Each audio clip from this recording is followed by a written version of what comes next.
na temporary, parang examination lang. Ano gagawin natin sa buhay natin? Yung sunod tayo sa utos ng Diyos. Ha?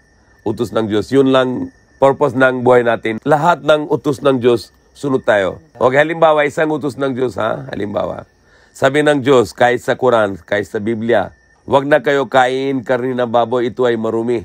Di ba? 3 beses, ha? Sa Leviticus, Deuteronomy, Numbers. Sabi ng Diyos, huwag na kayo kain karne ng baboy, ito ay marumi. Sunod ba ito? Hindi sunod. Ginawa niyang baboy, hindi para sa kain. Yung baboy, ginawa ng Diyos para sa panglinis. Yung baboy parang basurero. Lahat ng marumi kain niya. Yung mukha niya parang ano mukha niya? O parang mukha niya anong machine? Parang vacuum cleaner. Di ba? Yung mukha ng baboy parang vacuum cleaner. Sip-sip niya lahat ng marumi para sa tiyan niya, para linis siya. Parang basurero, truck, garbage truck, di ba? So, example, kung anak mo hindi sunod sa'yo, galit ka, di ba? So, kung hindi ka sunod, galit siya. Sabi na, wag na kain ka na baka, manok, kambing, tupa, walang problem. Isda. Sabi na, wag na kain baboy. Bakit kain? Galit siya. Lahat ng mga Katolik, kain, di ba? Iglesia, kain din. Jehovah, kain din. Methodist, El Shaddai, lahat kain. Isa lang hindi kain, yung Muslim at yung Seventh-day Adventist, Sabadista. Hindi sila kain. But, ginawa sila mas malaking kasalanan. Hindi sila kain baboy yung Sabadista. But, ginawa nila pinakamalaking kasalanan. Ano yung pinakamalaking kasalanan? Patay tao? Hindi. Mas mataas pa. Yung pinakamalaking kasalanan nasa lahat ng kasalanan ng tao na samba sa iba-ibang Diyos.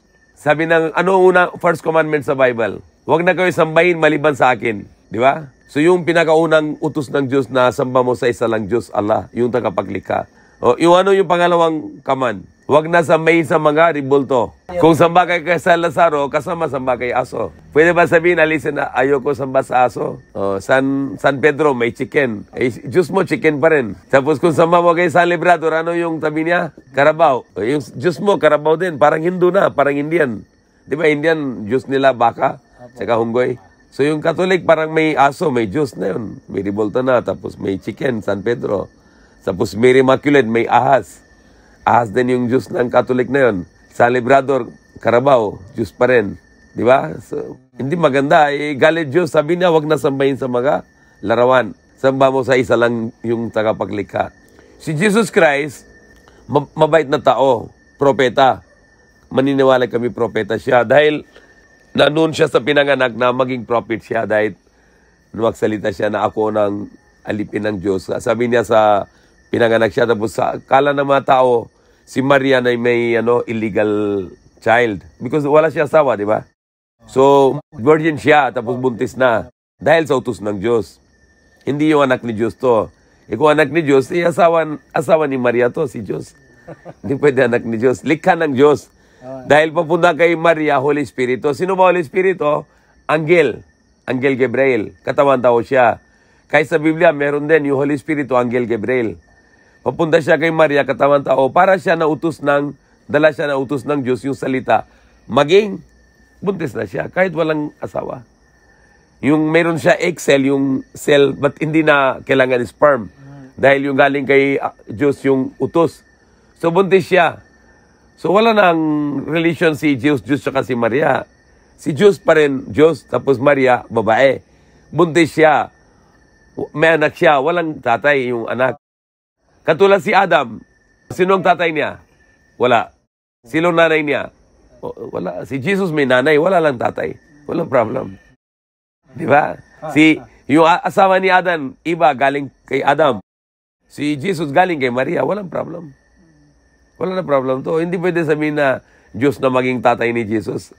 Hindi pwede dahil si Diyos hindi siyang tao, siyang tagapaglikha. Siya ang likha ng lahat, tapos wala siyang umpisa. Wala siya hanggang. Paano yung malaki ng Diyos? Walang limit. Yung mundo natin may limitation. Ano limitation ng yung universe? 93 billion light years. 93 billion light years. Taon. But hindi taon ng taon natin. Yung taon ng speed of light. 300,000 km per second. So kung travel ka sa universe, 93 billion years. Sa speed ng light, 300,000 km per second. Yan, laki ng mundo. But yung si Diyos, walang limit.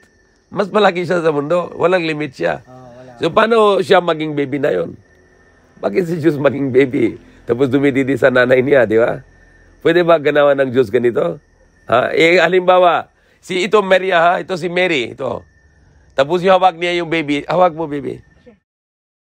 O, tingnan mo ito. Ito si Maria, hawak niya, baby. Sabihin mo, Maria, ito Diyos mo. Ano yan? Parang biro, di ba? Kung sinabi mo kay Maria, Maria, yung hawak mo yan, yang Diyos mo pala.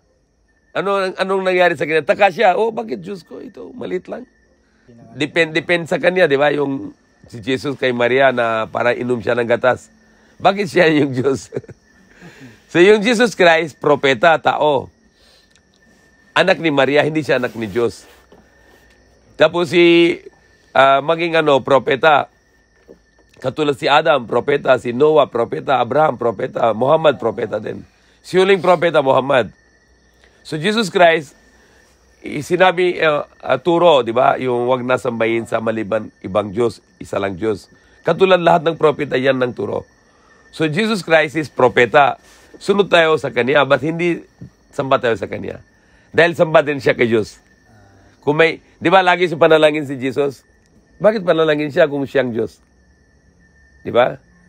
Sabi sa panalangin siya kay lagi Diyos, ano yung gusto niya, ano yung kailangan niya.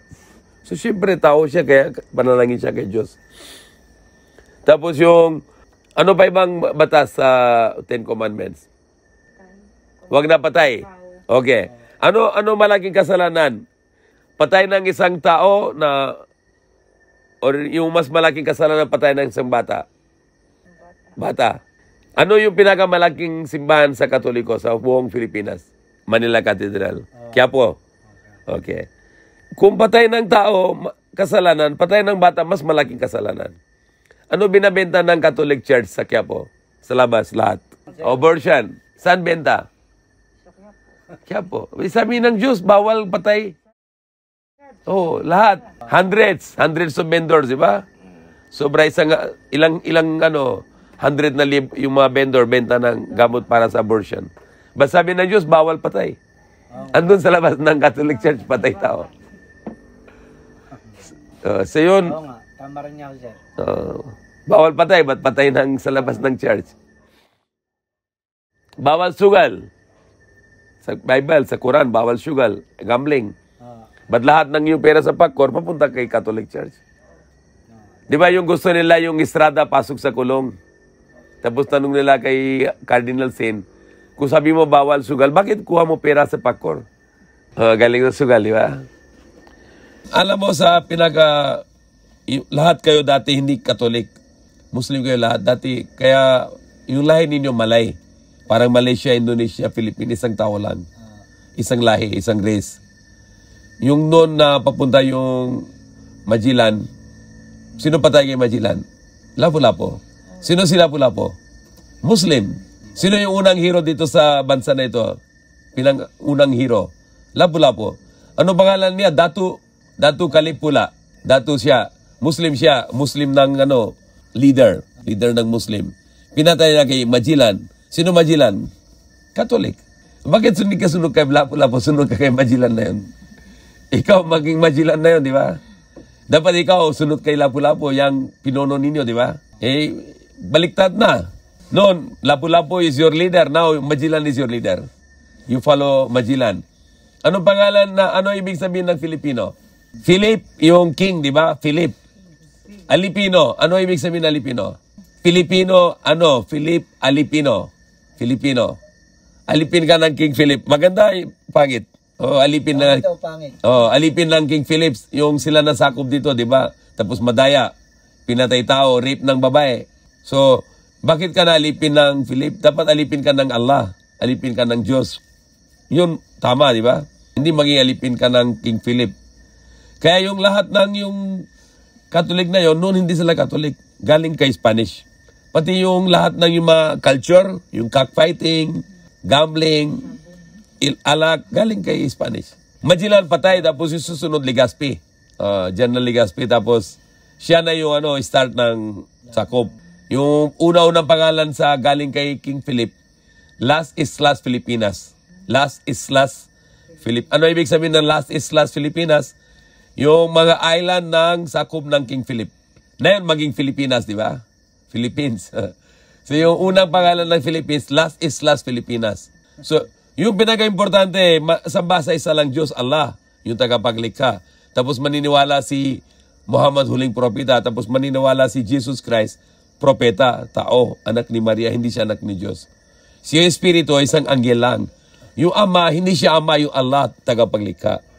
Samba mo diretso. Kung anong problem mo, samba mo sa Kanya diretso. Sabi ng Allah sa Quran, malapit siya kahit sa yung, yung artery, mas malapit siya. Pati alam niya ano sa puso mo. Alam niya lahat.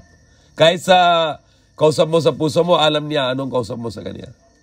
Kahit Tagalog, Bisaya, Chinese, Japanese, English. Si Jesus Christ, hindi pwede dahil isang tao lang. Siya din balalangin sa Diyos. So kung alam mo yung base namin is la ilaha illallah. Ano ibig sabihin ng la ilaha illallah? Walang ibang Diyos maliban kay Allah, yung tagapaglikha. Di ba isa yung simbahan sabi nila hallelujah? Baliktad yan, la ilaha illallah. Yung tama, la ilaha illallah. Walang ibang Diyos maliban kay Allah. La ilaha illallah. Kung sabi mo la ilaha illallah, yung sa puso mo tahimik na, panatag. Meron siya marami pangalan, ang Ar-Rahman, ang Mahabagin, ang Maawain, ang Banal, ang Hari. Maraming pangalan siya. Ba't hindi pwede sabihin Ama? Dahil Ama, tao, Ama, baboy, Ama, kabayo, Ama, baka, Ama, di ba? Para Ama, para Ama, ina, di ba? Tapos may anak. So hindi pwede Diyos na Ama dahil wala siyang asawa, wala siyang anak. Siya yung banal, siya yung ang hari, siya yung tagapaglikha. Pwede sabihin na ang tagalikha. Tapos pwede sabihin ang dakila.